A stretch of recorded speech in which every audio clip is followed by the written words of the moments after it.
Hello, Marielle here from Romance by the Book, and we are joined by Kerrigan Byrne today. Yay!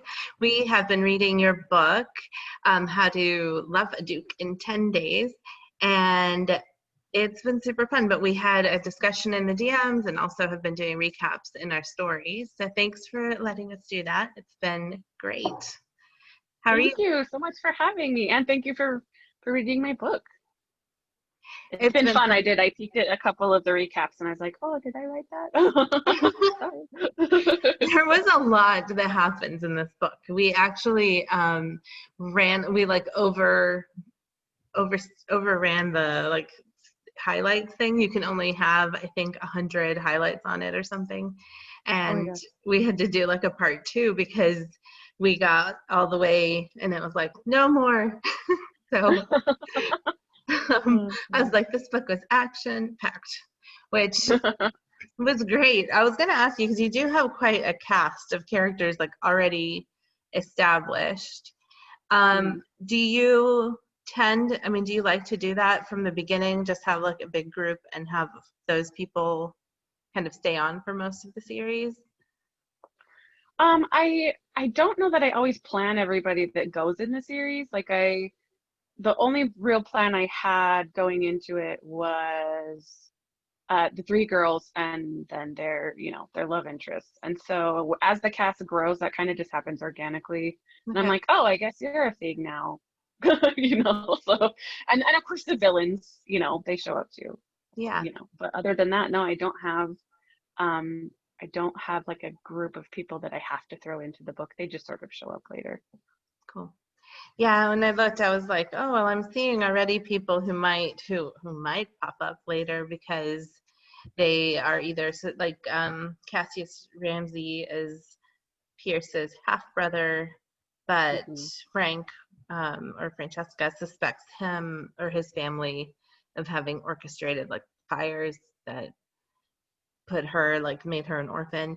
And so I'm already like, ooh, you can see where like everybody is so interwoven. That's kind of cool. It Hmm. makes me wonder Thanks. about your brain.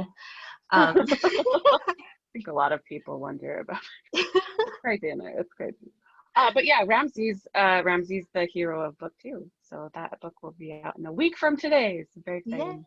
yeah, All that's Scott and gonna be Bothered. fun. Hmm. I did, yeah, when we got to the epilogue, I was like, oh yay, this is good. Um, because at the beginning I had my brain is always trying to like look ahead and connect the dots and figure out how things are going to work out.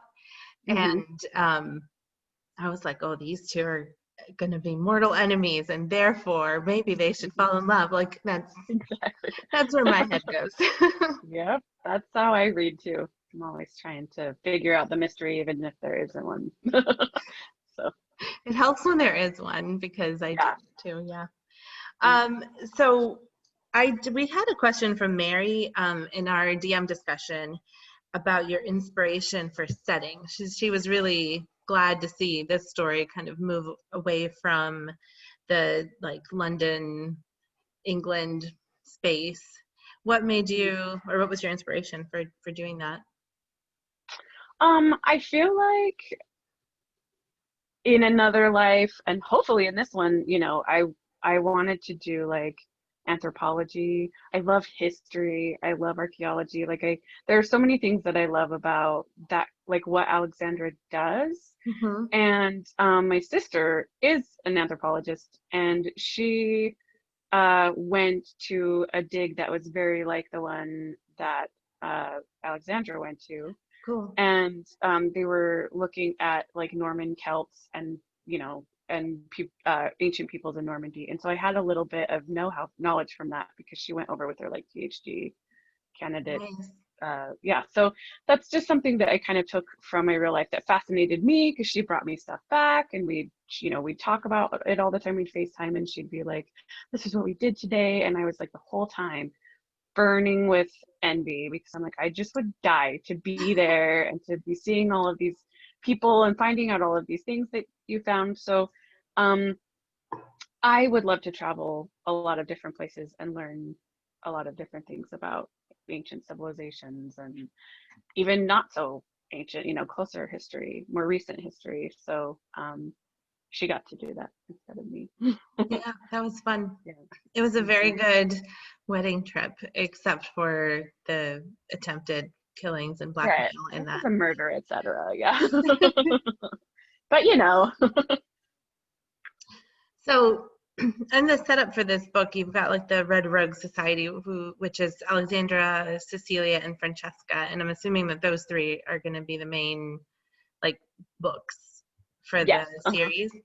Hmm. And they're kind of tied together by tragedy. So there was a content warning when we did the recaps because there's like a really Alexandra's assaulted, I guess, at the beginning of the book, and that is kind of the event that really ties them even closer together because they are the sort of friends who will help you bury the body.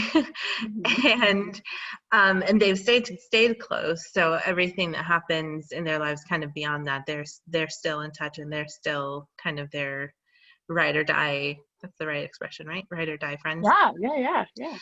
um what I really loved it that you had such a like close knit group of women in the story, but also Pierce has, like, even though he's more of a loner and like less of less open to like having close relationships, it seems like he still has his half brother, and he has, like, he's got people who are in his corner too. um what like how did you decide on, or how do you decide, because I feel like your other series also have people together, like it's never just like the hero and the heroine and they are in the Like world alone. alone.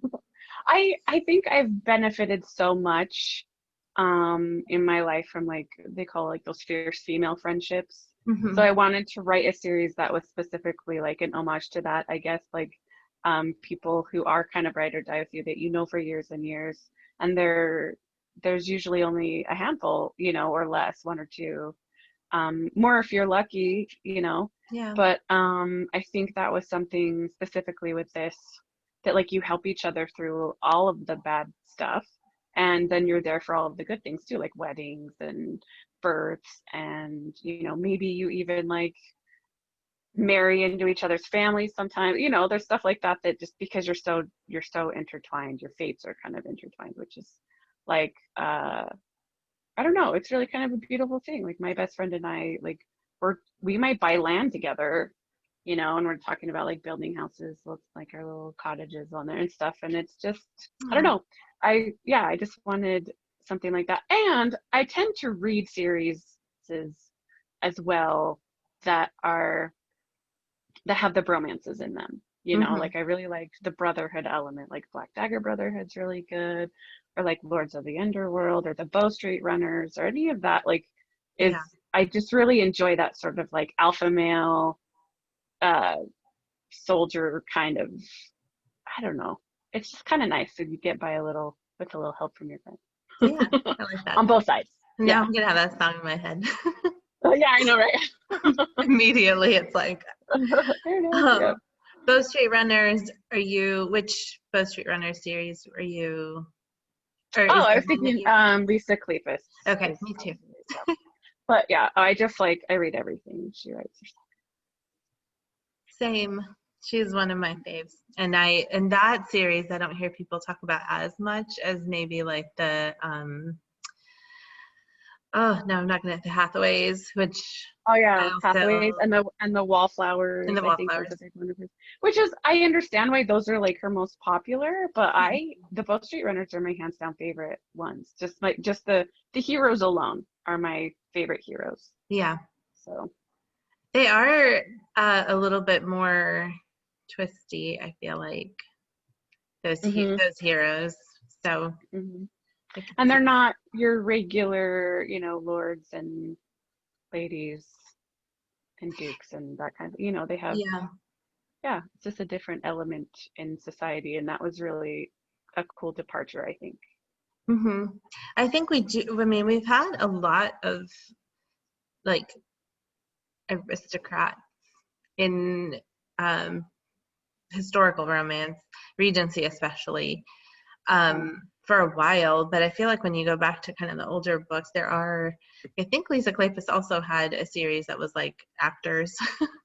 It was in like a playhouse. Yeah. And Actors, gambling den owners. And I guess the Hathaways too didn't, they don't know. yeah, But it's one kind of of the cool things to I see like a about. difference. I agree. I think I want to say Kathy Maxwell also did some books that was like the one it was like a banker. I mean, they were rich, but for other reasons.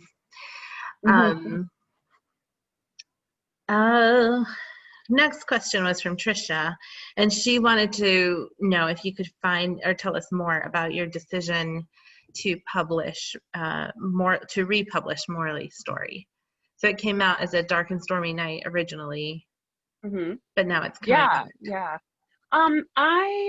It was kind of a weird decision, and I had a lot of reasons for doing it. But I published that with like kind of a vanity press, a small publisher, Oliver Hebert, and I have a lot more say decision-wise over what to do. And I bought that cover, and I loved the initial cover and the initial concept and the initial title and everything. But once I started writing the book, all of these other characters started kind of popping up and showing up, and I couldn't make that series. That series was kind of getting long in the tooth. There were so many books in it. Yeah. And this sort of it definitely had a spin-off feel to it, even though like Dorian Blackwell's still in it from The Highwayman, like Argent's still in it. And in book 2 of the Good Girls series, they're still there. Like the Victorian rebels are still prominently in them. But one of the reasons was Amazon and Facebook had started suppressing the cover because there was too much skin on it. She could see her back. And so they tagged it as too sexy, and they wouldn't let me or my publisher run any ads on it, or when we posted things about it, it would get suppressed and that kind of thing. It wasn't being picked up for BookBubs or Goodreads advertisements. So a lot of it was like a business decision, because her back was showing. There's just too much skin. You could see his bare chest, yeah, and you could see her bare back. And they said, almost unanimously that it was just too sexy to run featured ads and that kind of thing. That's sad. I love that cover. I did too. I capital L loved that cover. So that was a big part of the decision. And then the other one was, and then we got talking about it, and I really love Prudence, which is Carlton Morley's heroine. I really love her family, and that started to kind of spiral, into other things. And I really just, when I was talking to my publisher, she said, well, I love these kind of trouble or like adventurous, dangerous titles that you have here. And she felt strongly, that my editor, that this was more of a beginning of something than an end of something else, And so just because, with all those variables going on, we were like, you know what, let's hitch it onto the beginning of this series, and then just make sure that everybody knows it's a spin-off instead of the end of the end of the last one. So I could see why it's not my favorite decision I've ever made, but it feels right for right now, especially. And I'm really excited for everything that's coming after it. So. Yeah. And that's the good girls, right? The Good Girls, because their last name is Good, like G-O-O-D-E. So it's a little bit of a play. And then they all kind of have bad boys. They're bad guy, bad guy. Courting Trouble, it's out in December. There's Dancing with Danger, Flirting with Disaster, Playing with Fire. And then Carlton's story became Seducing a Stranger, which if you've read it, you understand why in the beginning. That's cool. I like it. So they're not so good after all. They're not so good. Yeah. They're not Yep. too good. Yep. Just good enough. Mm-hmm. I kind of have been saying like I wrote it to kind of show people you don't have to be a good girl to do great things. I like Yeah. that. Yeah. I like that. Like I have to do what people tell you to do.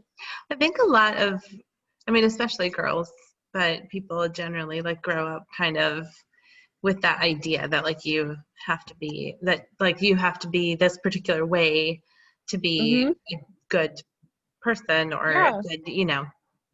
Yeah. So, You don't have to stand up for yourself, you know, make sure to be nice, don't be mhm, pushy, don't be bossy, don't step out of line, you know, all of that stuff. all of those things Yeah. that make it easy to just like get pushed to the side. Yeah. Cool. Well, I'm glad. I'm really looking forward to that series. I saw when I saw them come out, and you released kind of the covers and the concept all very all at the same time, pretty much. Mhm. And I was like, oh, there's more. It was very exciting. Good. Oh, good. I'm glad. Yeah. I guess the next thing is a question that Megan and I, well, Megan always asks, is what is your favorite trope to read? Oh, that's a tough one because I love so many of them. But I really love a good um enemies to lovers trope because especially in comedy because it always lends itself to some really great dialogue, really good Mm, zingers, one-liners, insults, like fun. They're usually just so fun. And then you have so far to go to fall in love. So that's yeah.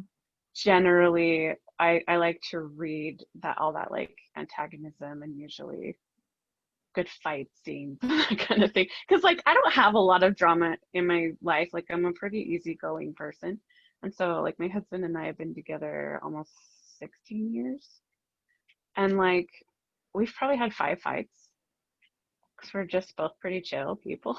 And so like I think it's fun for me to like I'm always like spill the tea guys because like I don't have a lot of drama in my life. It's funny. So I feel yeah, like, so I like to read fiery people because I'm not one really. So yeah, I think I read an interview with this, it was like a soap opera actress, and I can't remember who it was now, but she said that she thought the people in the soap opera had like the most like chill, easygoing home lives.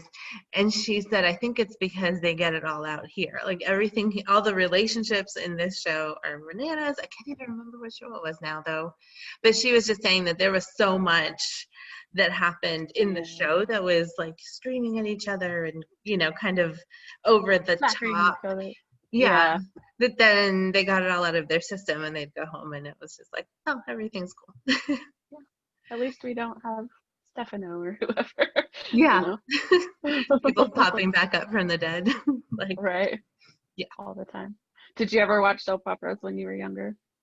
Um, I had, so when I was in high school, I had a friend who religiously watched General Hospital, Young and the Restless, and maybe All My Children, I think. And so I would go to her house after school and she would have recorded everything. I think General Hospital was usually like either finishing up or still. So we would go and she would watch. So I would watch those with her. Hmm. And the only thing is that she would fast forward to like the particular storylines that she was interested in. Right. So I kind of watched soap operas because I watched them mostly with her. And there are times when like there's certain characters that I like know nothing about them, but yet the other Hmm. ones I know all the things No, the whole because storyline. like 20 years That's ago, this person was dating that person, and you know, I like with General Hospital. I yeah, I every once in a while I'll be at home and like pop it on, and some of those people are still on there, or awesome. they'll have replaced the actor and Hmm. they're just But they calling still them have the by their name, same. and I'm like, Like, I who's that? remember. Yeah, Yeah. Yeah. this is wrong. But yeah, I used or to the go home from school because I had a friend that watched Days of Our Lives. Uh-huh. And I would get home from school when it was like half over, so I'd always watch the second half of the episode of Days of Our Lives I for feel like like, most of junior high, you know. And I was there when like the guy who is on Yellowstone right now, and he was in the Hunger Games, and he's in a bunch of stuff, was on it. He was like the bad guy on it, and oh, Alex Sweeney was on it. And like a bunch of, I think the girl from The Big Bang Theory was on it as a teenager. Like there was like a bunch of yeah. people, 'cause it was, you know, back in the 90s, like late 90s. You're like, I So know you. yeah, exactly. But now, you know, I haven't for since, yeah, junior high and high school. But that was part of my like, come home from school, get a snack, eat it while I watch the last of Days of Our Lives and get on with our day. So I was That very invested at show, the time. when I started working at the hospital where I work now, there was a secretary there, and she, like, no matter what happened, no matter who was in the break room, she was turning that TV to Days of Our Lives. And Mm-hmm. she was just like, I gotta watch my story. And that was like, that was it. Yeah. So, Yep. I feel like I saw some Days of Our Lives then, Mm-hmm. um, too, because it was like Yeah. enforced I by, was very invested in the Bo Hope uh-huh. situation and the Stefano Marlena situation. That's like all I remember. All I Is know from those is that I know was it Stefano or John? There were two of those guys that whenever it went to commercial and it was their scene, they like did this eyebrow thing and like stared at the yes, camera yeah, meaningfully. I was like, totally. Yeah, okay. yeah. They were, yeah. It was so dumb. It's gonna be fun though. And I feel Yeah, like it's probably technically very precise because they must shoot so fast through to have like an oh episode yeah. every single day like that. So there's my I don't know. So yeah, but it Yeah. is kind of it's goofy fun. It's goofy fun. Yeah. Sorry, tangent. I'm the tangent queen, so No, keep me you're on, good. keep me in line. It's I'm not a good person for that. But I'll try. My normal question is if we caught you in the midst of your writing, what would we see? Not anything worth looking at, that's for sure. Like when I'm deep in a story, like it's ugly, it's greasy, unwashed, like quarantine, but even before quarantine, bad. Like I don't leave the house for 5 days at a time. I'm usually stressed and like stress eating and like walking around in my fuzzy robe. Like I Aw. just kind of like, yeah, when I'm in it, like I'm, you know, deep in it and I kind of just attach myself to my laptop and then die for a couple of weeks and start over again sort of thing. So or like so Monday through Friday I'll like wake up, have coffee with my husband and usually breakfast because we both work from home and we have for several years. Oh, nice. um and then I just kind of hit my chair and go. I take my dog for a walk and then basically write and do marketing or whatever until dinner and you know, have dinner, then hit the couch. Like I'm pretty boring. Monday through Friday, I'm pretty boring. Like and nothing gets done. Like we try to do dishes and stuff and kind of keep the house clean. And then we like live on the weekend. So I'm trying to get better about that kind of thing. But yeah, you would just see me like with my wake up hair and my resting bitch face, just like trying to make some words. Ah, it's funny. Because I write really slow. I see all of these people who are like, I come out with a book every 5 weeks or whatever. And I don't know how they do it. And they have these word counts that are in the thousands, you know, tens of thousands sometimes a week. Yeah. And I'm really lucky if I eke out 5 to 7,000 words a week just because I don't know. I just don't write that fast. But I don't do a lot of edits either when I'm done with the book. Like I kind of write and rewrite as I go. Yeah. And when my book's done, it's kind of done. Like I don't really do a lot to it. So You're making me feel better about myself and my writing because I'm real slow. And this year I've been really, really slow. But really slow. This year's so hard to like catch. I think especially like writing romance too. It's like it's hard to sort of like catch that like ebullient feeling that you get from, you know, getting swept yeah, away in the emotion of it all, you know, and the fantasy of it all. Cause like I feel like a lot of times we've just kind of been sitting in our office like, the sky is burning and maybe the earth will still be around when like when this book comes out. I don't know. Not really, I'm exaggerating, but it's But there just a has little been a bit. lot of like, I think a lot of people have had like personal um roadblocks and setbacks and stuff, but then also the whole, like, you look at the news and there's always something else Right, that is happening that's worse, where you'll be like, right, this political thing is happening, but now the whole like West Coast is on fire, and you're like, okay. right. There's like a Yeah, lot to process, I feel like. yeah, totally. Or somebody personally who's sick, or you're dealing Mhm. with deaths in the family or whatever. Like it's a lot. I think it's a lot for everybody. I don't know a writer who's like not kind of struggling with this like existential stress or anxiety that's just kind of a little bit in the back of our minds all of the time. So we just kind of have to work through that, and it's not as Yeah, easy to and produce, it I has think, as a husband. changed. It seems like it's changed Hmm. the way that people approach their like new releases and that kind of stuff too, where before you might go on Hmm. book tour, or you might do like a signing at a local bookstore or something. Like some of the things that Yeah. you normally would do seem to not be Right. Yeah. There's happening. no like the big book conferences and stuff aren't happening. It's all kind of online. And Yeah, so that's different too. I miss traveling. I miss hugging people. exciting people too. And that kind of thing. Yeah. I do think that like it's a lot of all of those like changing gears sort of things feels like they could be stressful. Like even if it's not necessarily a bad thing, it still like makes it Yeah. It's sometimes just harder to, different. yeah, Hmm. Well, and we don't have a lot of things available to us that help us let off steam too. that's Like true. there's a lot of things because like writing oftentimes is like sort of a solitary, confining vocation anyways. And Hmm. so like a lot of people, even like me, especially like not especially, but definitely, um, once quarantine kind of became a thing, I was like, oh, look, I guess quarantine was actually how I lived before. It's like, kind of like if my life has not changed that much because I live in a really small town, except for the stuff that I did on the weekends, or getting together with friends or going out to eat. I love going to concerts and comedy shows Oh, and like, nice. yeah, and there's stuff like that just to like blow off steam and to connect so that I can do my like solitary Monday through Friday grind. It's like Off the not table some available. of And I it, think, yeah. yeah, I think that's, hard for everybody.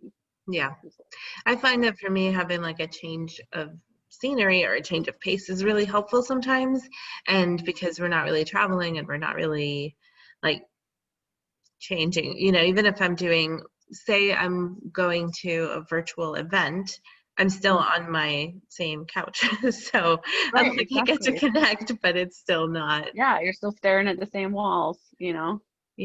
It Yeah. is an interesting year. I wonder, looking back, if, the stories um, will tell grandchildren, like how it will look in hindsight versus while we're Yes, in the middle yes. of it. Hmm. Speaking of book releases, though, you have a new book that is coming out, um, and we're recording on a Tuesday, so it'll be a week from today, but we'll be putting this up on Saturday, so it'll just be Sunday, Monday, 3 days, 3 days away. Um, what? Tell us a little bit about that book and kind of where we can see Well, things. if you've been reading How to Love a Duke in 10 Days, it's the book 2 of this Devil You Know series. So it's Cecilia and Ramsey's book. Mhm. So, at the end of this book, you kind of get the idea that like this was actually one of my favorites that I've written, because I don't do enemies to lovers very much because I don't live it very well. Like I'm not super um, good at it, I would say, or I didn't think I was. And so I'm like, okay, I'm going to take a stab at it. So I wrote this like really grumpy hero who's totally like kind of a tight ass, and he's kind of like super principled and judgy, and I don't like that kind of guy either. Like nobody Mhm. likes to be lectured. Nobody's like, you're not better than me. You know what I mean? So but he's just has all of these, like he's a perfectionist and grumpy and lonely. It's just like very lonely and heartbroken, and Aw. guarded. and Scottish, because I just got, grumpy is always better with a Scottish accent, I think. It makes me immediately think like grumbly brogue, and I'm Yes, good with totally. 100%, 100%. So, and Cecilia, she's kind of the heart of the Red Rogues. Like, if Alexandra's the brain and Francesca's kind of the brawn, like Cecilia's the heart. She's the one that has, saves kittens from gutters and like yeah. just picks up strays. And she's very intelligent. She's a mathematician, so and she's fluffy, and she's kind of just decided that she's going to be lonely too, but she also kind of is a romantic at heart. And she was raised by a vicar, so she was really, really sheltered. Well, she has an aunt who died that she didn't know, and the aunt leaves her like this gambling establishment that's also kind of like that some sex workers work out of as well. And so she, being who she is, has no idea what to do with any of this. She's never run a business.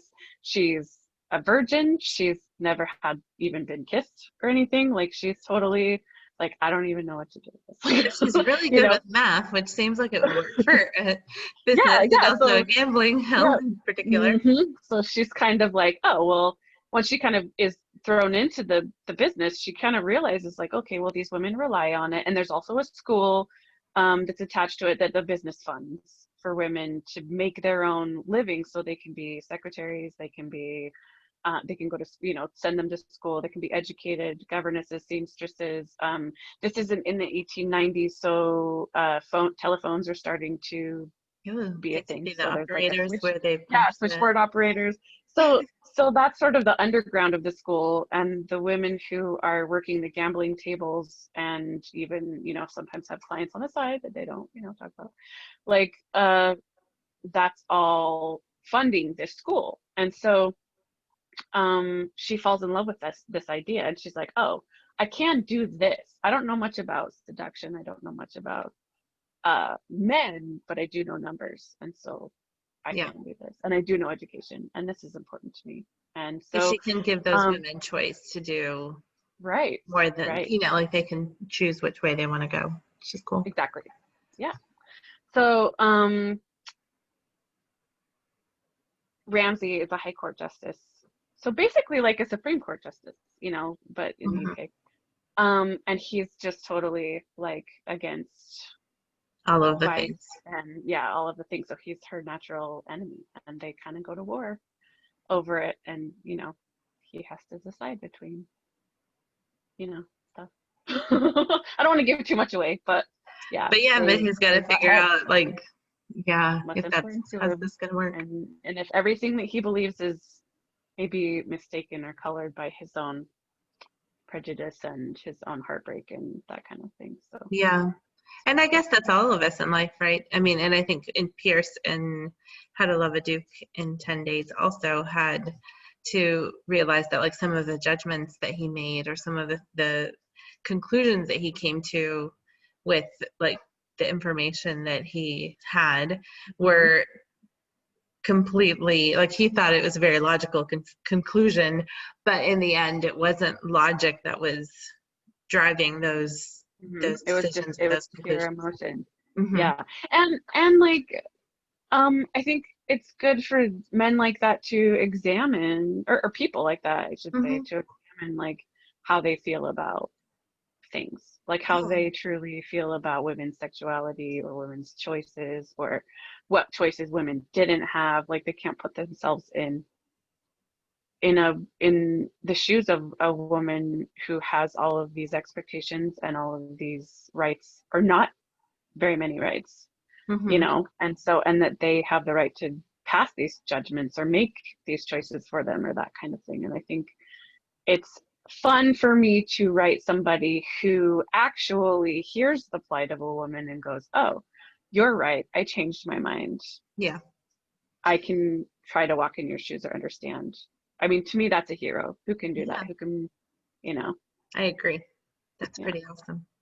Now I'm even more excited for this book. Yay! Awesome. So it's going to be out Tuesday. And September 29th. Okay, September 29th. And everywhere, right? It'll be digital, Yeah. paperback, any. Mhm. And do you have any events or anything coming up? Not really. Okay. Everything's canceled this year pretty much. So no, I might do a little. I have a couple of online contests running. Like I have some memes up and that kind of thing, and I'll post them again this week, especially. But that you can win a couple of $100 Visa cards and stuff if you do some sharing Nice. of Scot and Bothered. So Cool. So we'll look at your Instagram and Facebook for that, right? Yes. Okay. And those are all Kerrigan Byrne. Yeah, I'm pretty easy to find because I'm the only one, as far as I know. I think there's another Kerrigan Byrne in Ireland or the UK somewhere. She contacted me once and she's like, "Are you a writer?" Because some people have told me that they love my books, and I was like, "Oh," but other than that, That's me. Yeah. You were like, pass those messages along, please. Yeah. Yeah. That's cute. Mm-hmm. I like it. All right. Well, I guess we'll wrap up. Thank you so much for letting us chat your book for the whole month. And then also, I guess we'll be on the lookout. I am forgetting the name of your new book. Can you remind us? Oh, it's all Scot and Bothered. Okay. All Scots and Bothered. So we'll look for that coming up in a few days here. So yay. Thanks. Awesome. Well, it's great to speak with you. I had a really good time, and thank you guys for reading the series and hope you enjoy. Thanks.